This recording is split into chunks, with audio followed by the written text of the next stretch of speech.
Finn glared at him. What are you? Some kind of sex maniac? Well, if you're gonna be any kind of a maniac, that's the kind to be, Jazz said, shrugging.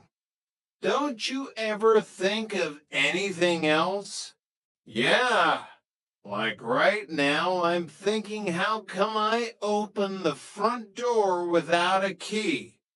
Finn said, a sudden chill running down her spine. Maybe Luna's home.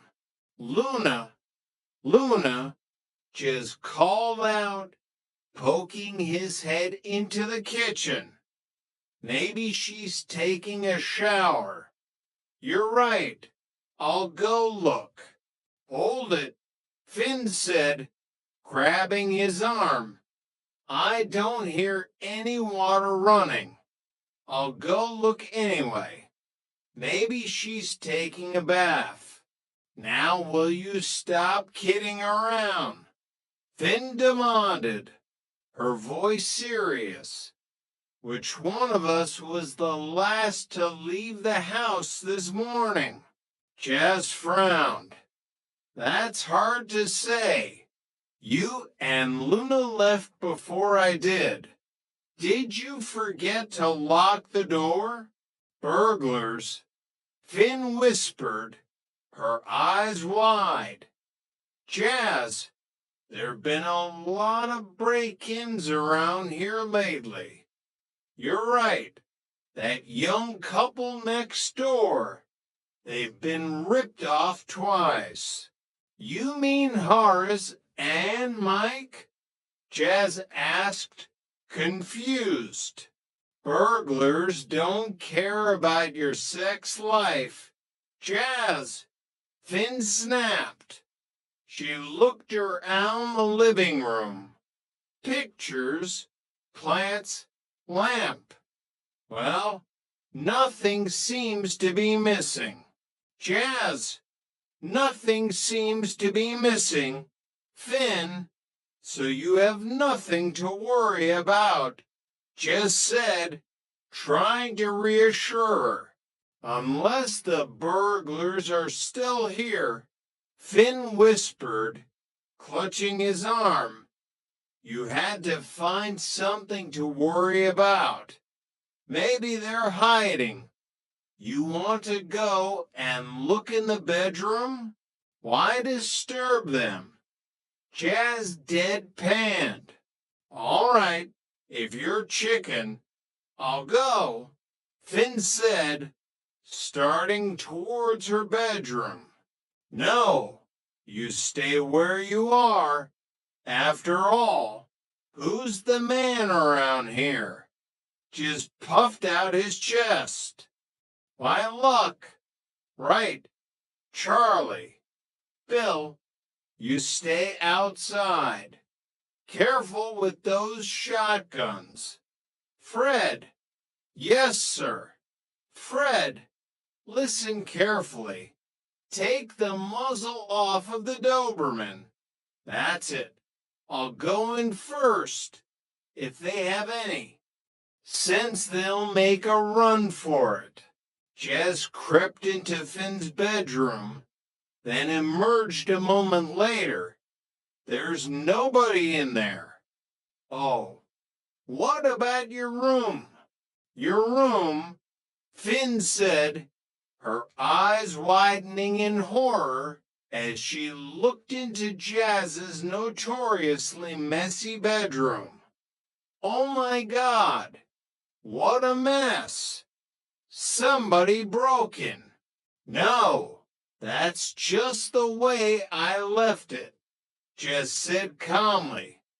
There's just one more place. Bathroom. Bathroom? Finn asked, confused. Yeah. No, that's clean.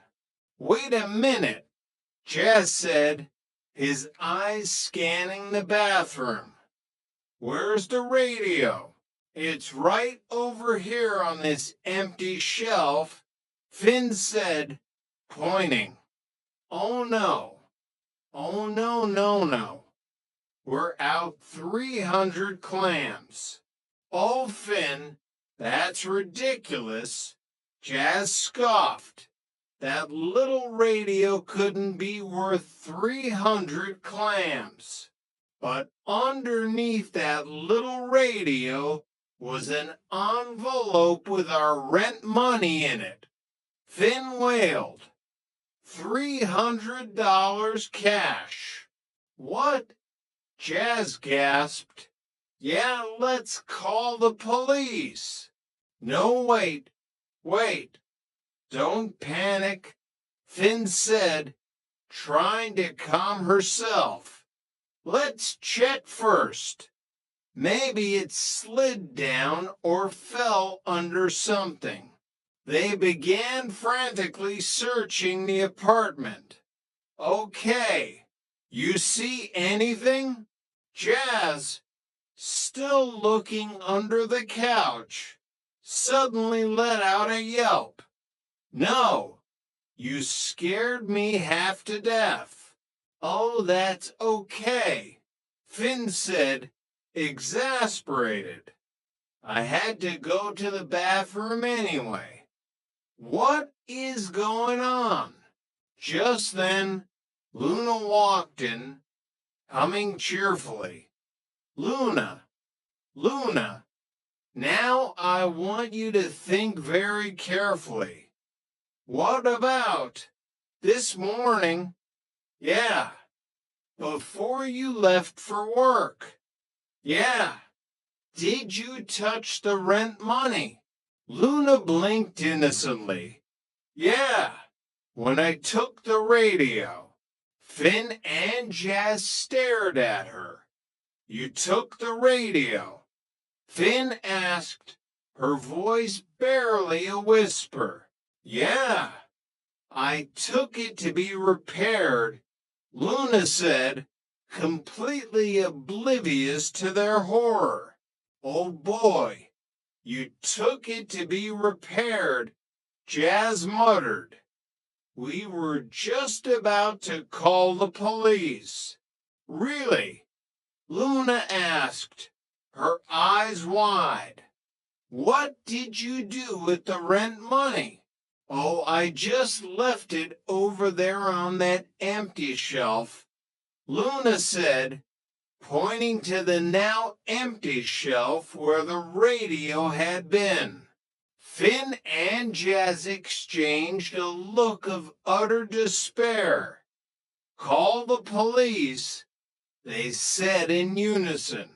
Downstairs, Barnaby Bloom was meticulously combing his thinning hair, examining each strand with a magnifying glass. The hair's really getting thin back here. You know, it's funny, when you get to be my age, that's always the first thing to go. Beatrice, ever the contrarian, replied, Not in your case. Look, aren't those pretty? Gorgeous. She was admiring a bouquet of wild flowers. Are you peeping at that blonde again? Barnaby grumbled. The blonde you're always peeping at. I don't know what you're talking about. The one in 105. 107, Beatrice corrected him.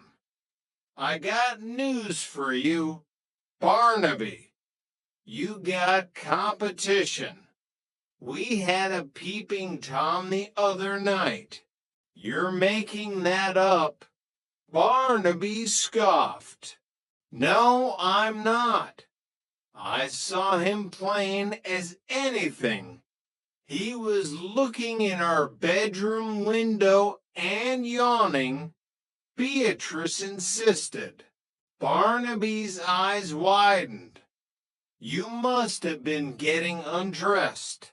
Where'd you get those? Barnaby asked, pointing at the flowers. Old Luna gave them to me. Beatrice replied, "Aren't they beautiful?"